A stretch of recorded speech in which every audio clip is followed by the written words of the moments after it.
Messieurs, dames, merci de nous accueillir à nouveau chez vous, comme tous les matins, depuis le 7 décembre 2025. Vous le savez, le principe ne change pas. Sur ComTV, l'économie, c'est le vrai débat. Et nous vous proposons tout à l'heure l'essentiel de la matinale. La matinale, économiquement, pour vous permettre de démarrer une excellente journée. Nous sommes vendredi.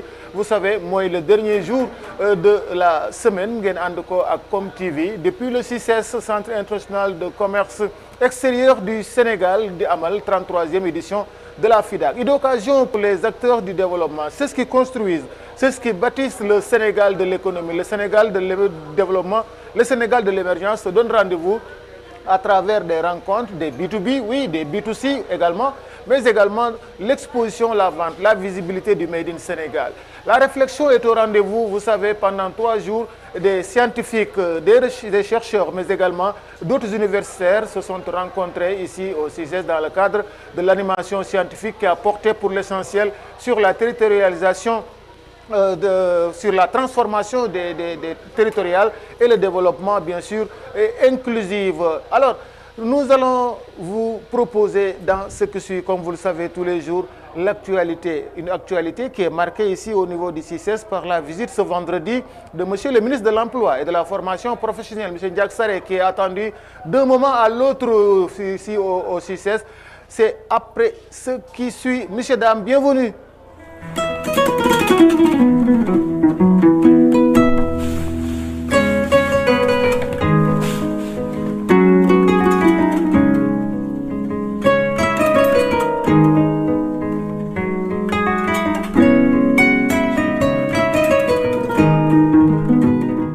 Et voilà, c'est le moment également de recevoir la rédaction avec Aminatou Diallo qui nous propose l'essentiel des enjeux de la FIDAC, mais également qui nous parle effectivement de l'actualité au Sénégal. Bonjour Aminatou. Bonjour Issadia. Et bienvenue comme tous les matins. Merci beaucoup. C'est à vous l'antenne. Le bulletin d'information que nous allons démarrer par le ministre en charge de la culture, du tourisme, mais également de l'artisanat, Amadou Ba, qui a fait état d'un besoin d'ancrage identitaire. C'est pour mieux faire face à la modernité et au bouleversement induit par l'intelligence artificielle, par exemple. Plus les sociétés se modernisent, plus on avance dans la modernité jusqu'à ce qu'il y ait l'homme-machine et qu'on parle désormais d'harmonisation, plus on a besoin d'ancrage identitaire, a dit le ministre Amadou Ba, qui intervenait lors de la commémoration des 50 ans de la revue éthiopique dont il a présidé ce jeudi la cérémonie officielle au siège de la Fondation Léopold Sédar Senghor, c'était à Dakar. Et puis la diversification du mix énergétique, l'intégration accrue des énergies renouvelables, mais également la modernisation des secteurs, du renforcement de la relation avec les clients. Ce sont là les défis à relever pour la Société nationale Sénélec. Son directeur général prenait part à la grande journée dédiée à la dite société. Et je vous propose de suivre tout de suite les propos de Pape Toby Gay recueillis par notre reporter au micro. Donc là où par contre je suis d'accord avec vous, nous avons aussi des obligations internationales. Ce qui va prendre le financement pour nous accorder en tout cas entre le respect des exigences, je veux dire, des bailleurs, ou en tout cas les exigences que posent aujourd'hui, qui se posent en termes effectivement de carbone et les exigences de développement que nous avons. Donc c'est à aujourd'hui, et ça aujourd'hui je pense que c'est assez illustratif. Le président de la République en a parlé lors du sommet du MSGPC. Nous n'avons pas d'autre choix. Le gaz est là, nous allons l'utiliser. Après, nous allons l'utiliser de manière consciente, de manière durable. Et il faudrait aujourd'hui que ces partenaires techniques et financiers viennent nous aider en tout cas sur la partie où il faudrait, comme vous l'avez dit, sur les émissions, comment faire pour qu'on ait un accord, en tout cas qu'on ait une cohérence entre nous, nos impératifs de développement et eux, les impératifs aussi de respect du développement. Vraiment, c'était ce que je voulais ajouter. Et vous remercier encore une fois pour votre présence. Donc, remercier les partenaires, donc les partenaires sociaux qui sont là, les collaborateurs et tous les invités. C'est une journée qui a été dédiée à Senelec et je voudrais en profiter pour vous exprimer ma profonde gratitude pour votre présence, votre attention et la recherche des échanges que nous avons partagés. Cette journée a été organisée dans le cadre de la 33e Foire internationale de Dakar, qui a été pour nous une occasion privilégiée de réaffirmer l'engagement constant de Senelec en faveur d'une énergie fiable, accessible et durable au service du développement économique et social de notre pays. À travers le panel, les démonstrations et la mise en lumière des talents de Senelec, nous avons voulu montrer que la transition énergétique, l'innovation, la digitalisation ne sont pas des simples concepts, mais des réalités concrètes portées par des femmes et des hommes engagés. Ces défis, nous avons choisi de les relever en étroite collaboration avec l'État, les partenaires institutionnels, le monde académique, le secteur privé et surtout avec les citoyens. Car notre mission est de faire bénéficier à tout Sénégalais et à toute Sénégalaise une énergie de qualité et en quantité suffisante et en nombre peu. Je ne saurais terminer mon propos sans remercier chaleureusement les partenaires techniques, les équipes, les organisateurs, notamment la direction communication et marketing, et l'ensemble des collaborateurs de Senelec, dont l'engagement et le professionnalisme rendent possible ces avancées. Ensemble, continuons à bâtir un secteur énergétique souverain, innovant et inclusif au service du Sénégal d'aujourd'hui et de demain. Et à l'endroit des élèves qui sont là, des professeurs, je voudrais réaffirmer en tout cas l'engagement. Et ça, c'était à l'instant Papa Tobigay, le directeur général de la Senelec, qui a visité son stand hier, son stand qui se trouve juste à côté de celui de ComTV au pavillon Sénégal. Comme pour dire que les autorités également ont entamé la visite dans le cadre de cette 33e FIDAC. Il n'y a pas que le directeur général de Senelec, il y a également le ministre en charge de l'emploi et de la formation professionnelle. Attendu aujourd'hui, c'est dans le menu? Bien sûr. On va attendre tout à l'heure le ministre Moustapha Diéké Sarré. On va suivre tout ce qui va ressortir comme information de cette visite. Et autre sujet à développer, c'est toujours avec vous, Aminatou. Nous poursuivons avec le Sénégal qui enregistre un déficit de 500 000 logements. C'est ce qu'a affirmé le ministre secrétaire d'État en charge du logement, mais également de l'urbanisme. La forte demande d'accès au logement et le taux d'urbanisation élevé à plus de 50% sont les principales raisons de ce déficit, de ce fort déficit de 50%. C'est ce qu'a expliqué en tout cas Mohamed Talano, qui était à notre plateau ce jeudi. Selon lui, les réformes institutionnelles et réglementaires sont en cours de réalisation. Et par ailleurs, le PENALRU, qui est le programme national d'accès au logement et au renouveau urbain, va faciliter l'accès à l'habitat social. Je vous propose de suivre tout de suite les propos du secrétaire d'État, M. Mohamed Talano. Ce sera un élément de ce projet urbain. Ça nous permet en tout cas de garantir un cadre urbain en adéquation avec en tout cas les défis du monde, le changement climatique, les questions d'inondation, toutes ces questions d'assainissement. Il faut régler cela à travers la planification urbaine, mais aussi l'aménagement urbain en faisant des aménagements, en intégrant cette option de développement durable. Et c'est la raison pour laquelle je félicite déjà Monsieur le directeur général de ces thématiques. Je viens de participer à la clôture, en tout cas de ce forum, avec ce forum scientifique, avec le panel sur le développement durable, innovation et digitalisation. Voilà. Et justement, Monsieur le ministre, c'est vrai qu'il y a une forte concentration à Dakar des populations, mais est-ce que dans vos programmes et réformes et projets, vous pensez aux autres régions qui en ont besoin? Oui. Nous avons déjà, parce que le programme que nous avons, le PENAR, lui aussi prend en compte tout le territoire national. Oui. Nous avons une approche pôle. Tous les projets que nous allons dérouler seront dans cette logique de pôle territoire. Et il y a aussi une stratégie qu'on n'est pas une stratégie, mais aussi un projet, je devrais dire, un projet que nous avons appelé les cités de la transformation, et qui vont se déployer sur les différents pôles territoires du Sénégal.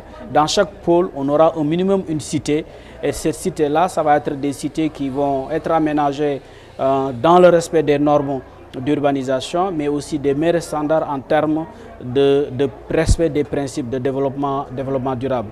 Aujourd'hui, on ne peut pas régler la question de Dakar en restant toujours à Dakar. Il y a certaines problématiques de Dakar qui vont être réglées à partir de notre politique d'aménagement du territoire. Si nous rendons les régions de l'intérieur du Sénégal attractives, nous aidons Dakar à vraiment avoir plus de souffle, à pouvoir vraiment avoir des baisses sur le loyer. C'est vraiment la logique que nous avons, parce qu'il n'y a pas de territoire inutile. Il n'y a que des territoires non exploités.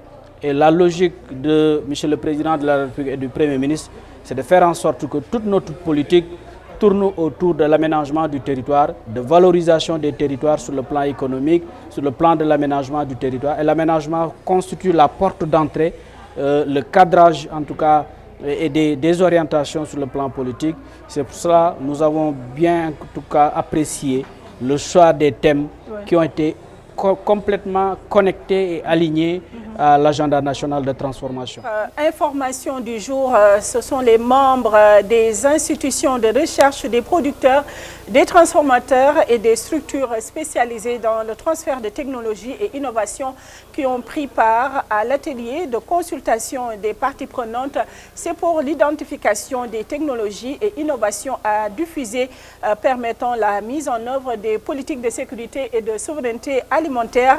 Et l'atelier justement a permis d'identifier une soixantaine de technologies déjà au point par la recherche et qui devraient être transformées par la sécurité alimentaire. C'est ce qu'a dit Fallou Sarr, c'est le directeur des relations extérieures de l'Institut de technologie alimentaire ITEA. Et puis Issa Dial, pour boucler ce bulletin d'information, sachez que le bureau de mise à niveau des entreprises en partenariat avec le projet Agropole Sud a validé ce jeudi les dossiers des 5 entreprises agricoles de la région de Ziguinchor. Et donc c'est dans le cadre du programme d'accompagnement destiné à renforcer la compétitivité des PME et TPE opérant dans les chaînes de valeur agricole. Et cette validation est intervenue à l'issue d'une réunion du comité de pilotage restreint du bureau de mise à niveau tenu à Ziguinchor après des visites dans les entreprises concernées, a indiqué la directrice générale du bureau de mise à niveau, Fatou Dianava. C'est tout pour ce bulletin d'information d'aujourd'hui, Issa Dial. Donc, on se donne rendez-vous lundi prochain, Inch'Allah, et ce sera le dernier virage, ou bien oui, la dernière semaine. La dernière semaine de la FIDAC, oui. Normalement, parce qu'officiellement, les autorités ont opté pour 3 semaines d'activité, d'exposition, de vente. Autrement dit, c'est du 7 au 31 décembre 2025 qu'a eu lieu cette 33e édition de la FIDAC. Aminatou, je vous remercie. Merci beaucoup, Issa. Avant de nous quitter, vous avez une notion du chiffre du jour? Du chiffre? Pour vous, quel est votre chiffre du jour? Bon, c'est la baisse peut-être du prix du riz. Le prix du riz, oui. Puisque le Conseil national de la consommation s'est tenu ce jeudi avec le ministre, avec l'ensemble des parties prenantes. Je ne sais pas. Je vous aurais noté peut-être 2 sur 10. Hein, 2 sur 10. 2 sur 10. 2 sur 10. C'est pas la bonne note, ça. Voilà. Je vous souhaite d'avoir 50 ans en tout cas. Inch'Allah. Donc nous attendons celui qui va le présenter, comme ça on verra. Merci Aminatou. Et on va se retrouver, Inch'Allah, s'il plaît à Dieu. Mesdames et messieurs, restez avec nous, ça se poursuit ici aussi. Vous le savez, comme TV vous propose l'essentiel de l'actualité ici au niveau du CICES, mais également au Sénégal. C'était une affaire de Aminatou Diallo. C'est le moment, c'est l'heure de vous parler du chiffre du jour. Le chiffre du jour, c'est à suivre dans un instant.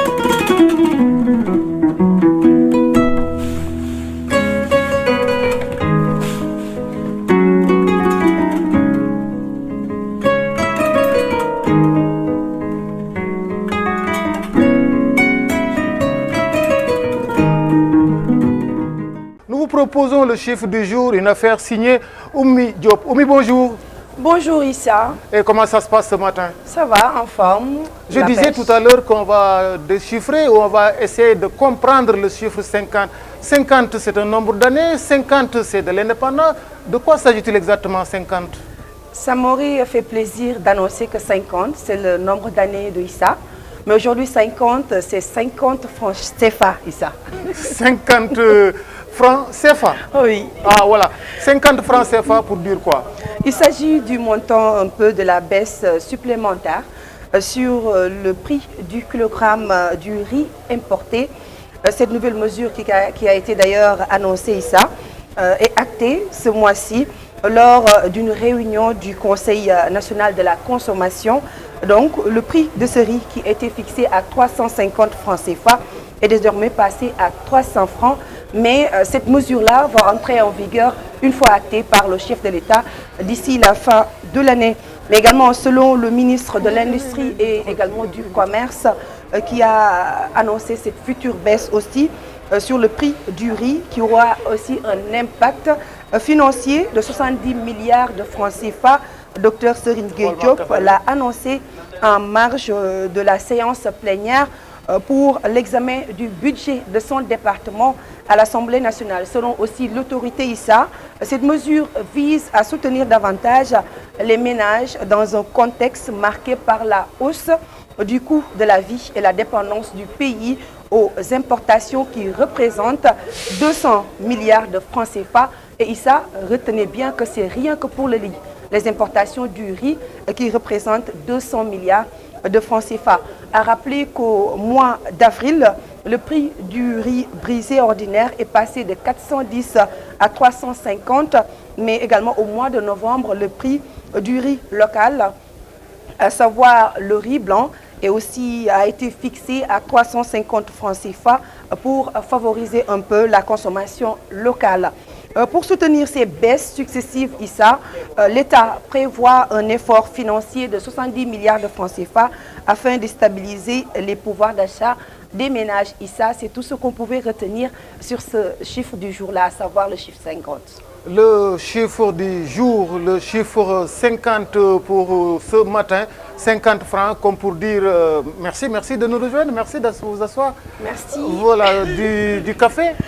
Ça me ferait plaisir, effectivement. Mais c'est du thé. Pas. Ah d'accord, du thé.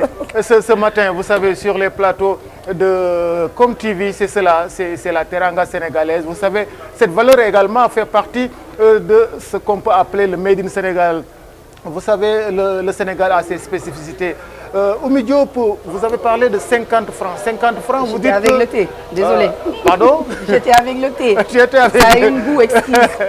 Voilà, donc on va parler de ces 50 francs aux grandes dames des Sénégalais. C'est un bonheur, ces Sénégalais qui aujourd'hui sont en train de vivre les efforts de l'État du Sénégal qui a consenti une baisse. Donc c'est également des recettes que le Sénégal laisse passer parce qu'avec cette baisse, c'est la subvention, c'est également des entrées que le Sénégal met à côté. Il faut dire que par an, le Sénégal, c'est pas moins de 1500 tonnes de produits qui sont importés. Et avec cette baisse, avec la consommation du riz local, c'est encore des bénéfices qui sont faits. 50 francs, c'est acté, c'est officiel maintenant. En fait, ça doit être signé par le chef de l'État d'abord, le président de la République. Au-delà de cela également, on a dit que ça devrait entrer en vigueur en début d'année, à savoir en 2026. Une fois que cette mesure-là entre en vigueur, ce sera au bénéfice des ménages surtout, et surtout les Yayen, au passage. Ils seront ravis de savoir que le kilogramme du riz qui coûtait 350 francs, c'est désormais 300 francs, 50 francs de moins. Ça peut acheter ça peut compenser beaucoup d'autres dépenses, je pense. Également, le prix du carburant a connu aussi une baisse. Ouais. Imaginez donc autant de baisses disons au cours de l'année. Oui. Qu'est-ce que ça pourrait également être comme impact sur l'aspect économique, mais également sur les ménages qui commencent à être soulagés par rapport à ces mesures-là. Voilà qui illustre une volonté de l'État du Sénégal de prendre en charge le coût de la vie des Sénégalais donc, qui vont profiter de cette situation. Je vous remercie, Oumi. On vous demande de rester avec nous ou bien on va accueillir d'abord Kéline ou qu'est-ce qu'on fait? On va accueillir Kéline en attendant. On accueille Kéline. Oui. Voilà, merci à vous. On se reprend. Montez.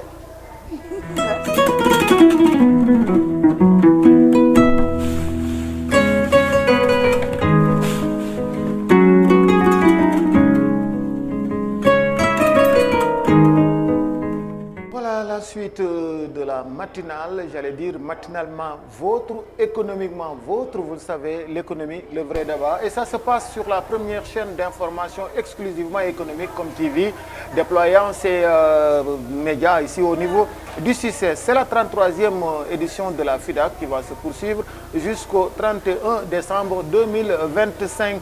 Et pour poursuivre, nous accueillons sur ce plateau Kelly Rondel. Kéline, bonjour. Bonjour, vous allez bien? Merci et vous?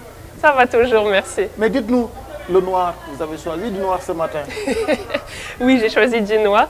Déjà parce que j'avais acheté ce nouveau foulard qui va très bien avec et de deux pour la fraîcheur. Je me suis dit qu'avec le noir, ça allait mieux aller. Ah, ça atténue un peu la fraîcheur. Ça atténue la fraîcheur. J'ai mis beaucoup de couches en dessous, donc là, tout va bien. Dites-nous, c'est made in Sénégal ou c'est importé?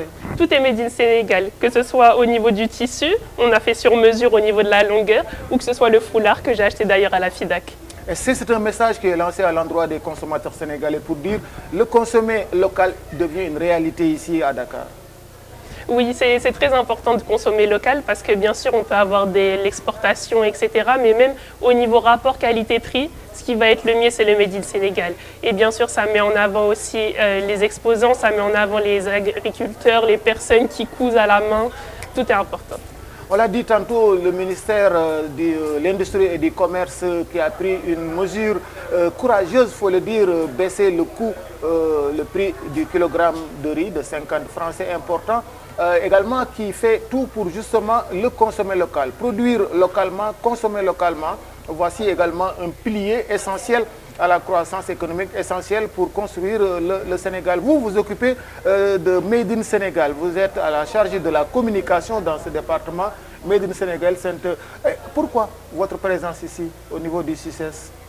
Alors la présence ici au niveau du CICES, c'est important parce qu'on met toujours en avant le Made in Sénégal, on met en avant, comme on a dit, les exposants, les personnes qui sont là aujourd'hui, que ce soit même les personnes qui viennent voir directement les personnes et consommer local. On a la télé et la radio comme FM et comme TV pour toujours être au cœur de l'économie, au cœur du business, au cœur du Made in Sénégal.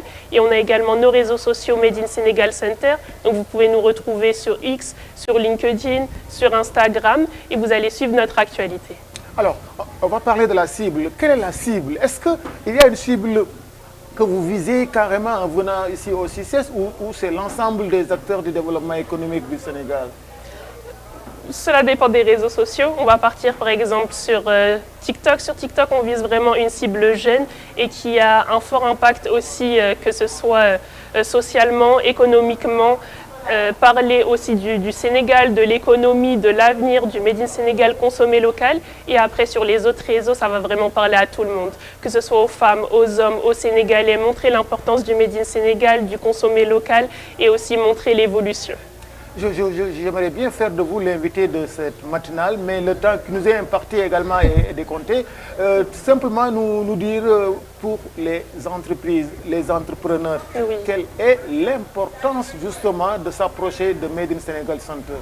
Alors pour nous, l'importance de s'approcher du Made in Sénégal, c'est vraiment l'accompagnement. Parce qu'on va mettre en place des formations donc, qui aideront les entreprises à se développer.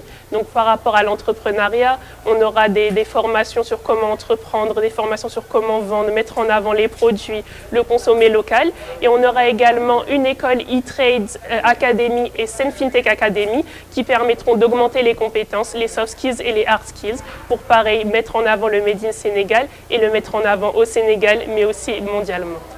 Depuis pratiquement moins d'un an, un nouveau vent souffle ici au Sénégal, le vent de la transformation systémique, la souveraineté, le Sénégal qui a besoin de se positionner davantage dans la sous-région ouest africaine, mais également dans le monde. Est-ce qu'on va parler de diplomatie économique avec Made in Sénégal Center? Oui, la diplomatie économique est importante et surtout mettre toutes les régions au cœur de l'action. Parce que par exemple, au niveau des écoles, Senfintech ou E-Trade Academy, ça ne sera pas centré uniquement à Dakar. Il y aura par exemple tout ce qui est autour des tutoriels. On aura également des espaces virtuels où tout le monde pourra étudier même à distance. Parce que chaque région est aussi importante.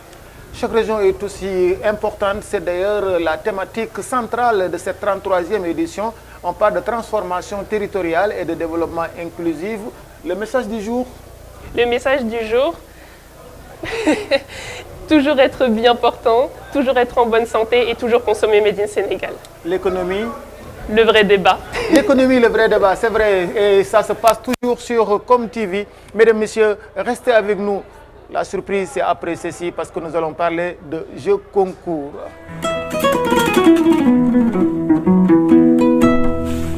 Ce qui permet à Oumy Diop de nous retrouver. Oumy Diop, vous allez nous retrouver tout de suite. Je peux vous accueillir si vous le voulez bien. Je peux vous accueillir. 50 ans. Non, pas 50 ans, on fait moins de 50 ans. Regardez-nous, mesdames, messieurs, à vous de nous apprécier, de nous dire tout simplement si vraiment on a 50 ans ou pas. Mais je sais que ce matin, oui, vous êtes en forme. Oui, effectivement. Ouais. Je suis carrément d'attaque, comme on dit. Oui, la forme. Vous avez été à Kien? Cette semaine, non, c'est la foire qui m'a un peu retenue, mais cette semaine, je ne suis pas partie là-bas. On va faire la réclamation, on va demander à l'administrateur général et à tout son top management de vous libérer. Mais en attendant, qu'est-ce qu'on va voir, qu'est-ce qu'on va découvrir ce matin? Si je demandais plutôt à Issa, qu'est-ce que vous pensez qu'on va découvrir aujourd'hui? Je sais que la transformation, c'est votre dada, l'artisanat, c'est votre dada. Le manger. Le manger. Vous avez les Ndiaye. Aujourd'hui, c'est le manger. Voilà. Aujourd'hui, j'ai un peu essayé de voir un peu pour la pastèque. Pastèque, khal. Khal. On en voit souvent, qu'on voit plus la pastèque. Mais les agriculteurs ont eu à avoir certaines astuces, pour un peu, certaines pratiques qu'ils utilisent plutôt, pour un peu avoir ce fruit-là durant presque toutes les saisons. Et on utilise l'irrigation parce qu'également il y a les cultures de contre-saison. Sur les 6 mois, c'est la contre-saison, c'est parfois l'irrigation et ce qui nous donne un peu de pastèque, c'est ça?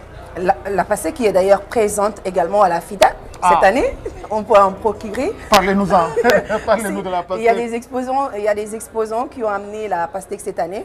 Il y en a qui le mangent à l'état brut, il y en a qui en font du jus. Mais on voit également ces dames qui le font sous format de pot, avec des emballages, ils mettent une fourchette, ils ferment ça carrément. Chaque jour, ils coupent, ils mettent dans des pots, ils vendent ça et à des prix très raisonnables. C'est pas ce qu'on appelle la salade de fruits? Non. Ça, c'est juste la pastèque. C'est de la pastèque tout simplement. Ça dépend de l'acheteur. Parfois, l'acheteur peut venir dire qu'il veut du mélange. Ouais. Mais la plupart du temps, une des vendeuses ou bien certaines des exposants ont préféré juste la pastèque dans un pot avec une fourchette, bien avec un joli emballage. Et puis ils mettent une fourchette bien encadrée et tout. Et c'est vraiment juteux. J'ai eu à goûter. C'est le savoir-faire local, c'est ce qu'on appelle tout simplement du Made in Sénégal, 100% une innovation qu'il faut découvrir. Alors avec vous, donnez-nous en tout cas plus de détails. Ces produits-là nous viennent plus de Kaolack, mais également de Pout. Dommage que ça ne soit pas carrément utilisé, cultivé plutôt à Dakar. C'est ça qui répond à ces genres d'agriculture-là. Mais également, comme je disais, c'était plutôt visible en saison des pluies. Mais maintenant, de plus en plus, c'est visible aussi en saison sèche, comme on est actuellement, qu'on le voit à la foire. Dans le cadre, aussi c'est plutôt dans le cadre de la foire. Également, il y a des défis qui ont été relevés par certains exposants qui sont là et ils sont dans l'agriculture, dans la transformation. Ces défis sont liés à l'augmentation du coût des engrais, surtout ça, et qui poussent également à l'adoption d'alternatives biologiques, la dépendance de la saison, comme je parlais tout à l'heure, que ce soit également les besoins en eau. Ils n'ont pas une idée précise de comment... de cette disons, du fait qu'il y a de l'eau en saison de pluie, est-ce qu'ils en auront en saison de sèche, des trucs comme ça. Il y a également l'impact de cette pastèque-là dans l'économie. En dehors des ménages qui le mangent et que ça fait du bien également, l'aspect sanitaire. C'est l'exportation également, parce que paraît-il, le Sénégal vend beaucoup de pastèques à l'international. Effectivement, on en vend beaucoup parce que c'est de plus en plus transformé et on respecte les normes comme les normes internationales, ce qui fait que c'est également exporté sur l'international. Mais d'une manière générale aussi, Issa, revenir un peu sur l'impact économique. J'en parlais tout à l'heure avec les revenus que génère cette activité-là du niveau des acteurs, mais également sur l'impact économique que cette pastèque-là génère. Mais d'une manière générale sur le secteur horticole, qui est également très important dans l'économie. La pastèque également dans ce secteur horticole. Pourvoyeur de richesse et d'emploi aussi. Et d'emploi. Il y a beaucoup de jeunes et de femmes qui s'y activent. Et ça participe beaucoup dans l'économie d'argent aussi. Qui génère beaucoup d'argent. Vous restez avec nous, Midjob, le temps de montrer aux internautes qui nous suivent les pattes de mouche que vous avez écrit ici. Vous voyez, pour vous qui nous suivez, vous voyez ça. Moi, je l'aurais noté. Je mets tout simplement un petit 5 pour ceux qui nous suivent parce que ça, c'est vraiment de mouche. Hein. C'est comme ça qu'on le disait à l'école. Demain, Inch'Allah, pour une autre découverte. Merci à vous. C'est un plaisir de vous recevoir tous les jours sur les ondes et également sur ce plateau de Com TV. Ce n'est pas terminé, loin de s'en faut. On va vous laisser cette transition, le temps de recevoir l'invité dans cette matinale. Et voilà, messieurs, dames, ce moment, c'est le dernier élément de ce rendez-vous matinal. Matinalement vôtre sur Com TV depuis le CICES, le Centre international de commerce et d'échange du Sénégal, qui abrite la 33e édition de la FIDAK, la Foire internationale de Dakar. Notre invité, c'est toujours un plaisir de retrouver Oumy Diop avec son invité. On parle de résilience parce que ça a trait avec l'histoire de la société, son parcours. Nul n'est sans ignorer les hauts et les bas à travers lesquels la société est passée. Et plus récemment, au moment où nous prenions les rênes de cette société, qui était à un point très bas. Et par la grâce de Dieu, on est parvenu quand même à le redresser ou bien à travailler sur son redressement qui est toujours en cours. Et on peut dire que ça magnifie toute la résilience dont on parle quand il s'agit de la vie de la société. C'est 50 ans au service de l'agriculture, 50 ans en partenariat avec les opérateurs, mais surtout en partenariat avec les cultivateurs et le monde rural. C'est 50 ans de grande industrie et c'est 50 ans de commerce et d'échange avec les consommateurs sénégalais, mais aussi avec les clients du monde entier. Parce qu'il ne faut pas oublier que la Sonacos, depuis sa création, est dans l'import-export, exporte des produits de qualité du Sénégal vers l'étranger, importe aussi des produits de qualité qu'il sert aux consommateurs sénégalais. Donc c'est pour nous un moment de gratitude, un moment de souvenir de ce qui s'est passé, de magnifier les anciens, ceux qui ont bâti cette société jusqu'à ce moment-ci, mais aussi un moment de réflexion pour nous projeter vers un avenir beaucoup plus radieux pour cette société. Mais que représente cet anniversaire-là dans l'économie, avec ces 50 ans d'existence-là de la Sonacos?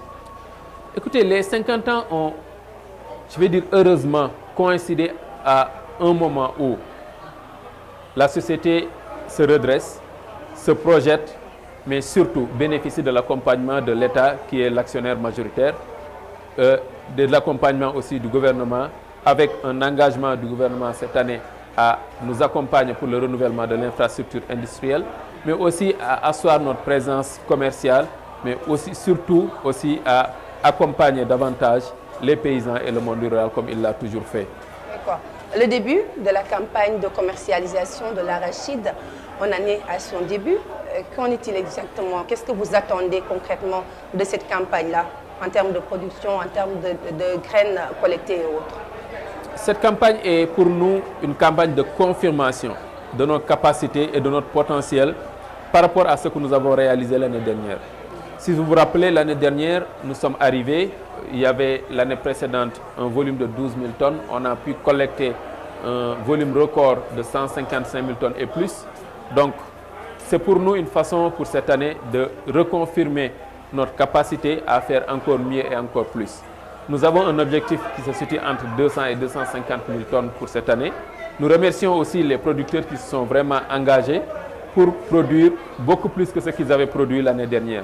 Donc nous espérons une production qui a augmenté en termes de qualité, en termes de quantité, mais aussi nous nous mettons à côté de ces producteurs pour collecter leur production et passer à la partie industrielle et de transformation pour proposer aux Sénégalais et au reste du monde des produits de qualité comme la Sonacos sait le faire.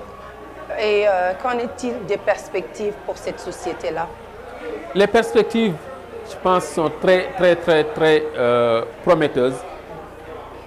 Pourquoi? Parce que, comme je l'ai dit tout à l'heure, c'est le moment où l'État remet la main sur la Sonacos, avec non seulement la reconstruction des capitaux propres pour le redémarrage effectif des projets que la société projette de faire, parce que nous avons dans notre plan stratégique dressé un certain nombre de projets que nous avons présentés à l'État du Sénégal lors du conseil interministériel présidé par le Premier ministre lui-même, montrer de quoi nous sommes capables et là où nous voulons aller avec cette société. Et aussi avec ses partenaires en même temps. Nous avons bénéficié de l'accompagnement de l'État avec une inscription dans la loi de finances initiale de 2026 d'un montant de 25 milliards pour le renouvellement de l'infrastructure. Cela va augmenter nos capacités en termes de production. Il y a aussi une redéfinition de nos politiques commerciales qui nous permettront de toucher encore beaucoup plus de Sénégalais parce que nous allons proposer aux Sénégalais une huile très accessible en termes de prix, mais aussi en termes de présence, de telle sorte qu'ils puissent bénéficier du meilleur produit qu'on peut leur proposer sur le marché d'aujourd'hui. Mais est-ce qu'on peut avoir une idée sur les projets que vous avez eu à énumérer tout à l'heure, certains de ces projets-là? Ces projets sont des projets structurants qui ont vu leur base ou bien qui sont assis sur le potentiel existant de la société. Aujourd'hui, si je prends par exemple, la société possède aujourd'hui un foncier très important. À partir de ce foncier, nous avons réfléchi et dit qu'est-ce qu'on peut faire, comment on peut le réaliser, le monétiser, comment on peut le rendre utile et le rendre productif. Donc nous avons des projets à travers lesquels nous allons rendre ce foncier productif, créer de nouvelles, travailler sur de nouvelles chaînes de valeur aussi à travers la diversification, travailler sur de nouvelles sources de revenus. Peut-être qu'on ne pourra pas donner publiquement tous les détails des projets, mais il y a des projets agro-industriels, il y a des projets agricoles, il y a des projets immobiliers, il y a des projets en partenariat de PPP avec d'autres sociétés publiques et privées avec lesquelles nous voulons co-investir et développer quelque chose de très grand pour le Sénégal. L'objectif, c'est de viser clairement l'autosuffisance et la souveraineté en huile d'arbre, mais aussi nous ouvrir à d'autres perspectives qui rendront la société beaucoup plus puissante qu'elle l'est ou bien qu'elle l'a déjà été. Édition de la FIDAC. Merci à toute l'équipe qui nous a accompagnés à réaliser cette matinale. Merci également à notre partenaire Rova Home qui a mis à notre disposition également toute cette panoplie que nous venons de vous présenter. Nous remercions également les populations de Saint-Louis du Sénégal qui seront à l'honneur dans nos prochains numéros. C'est le lieu également de remercier Abdou Guitesek, également Madame Saho dans la zone de production d'Enyai où vous avez suivi également la production de pastèques. À Dakar, on se prépare pour les fêtes de Noël, 25 décembre. La radio exclusivement économique vous mettra au cœur de l'économie des loisirs. C'est à suivre tout le temps, partout.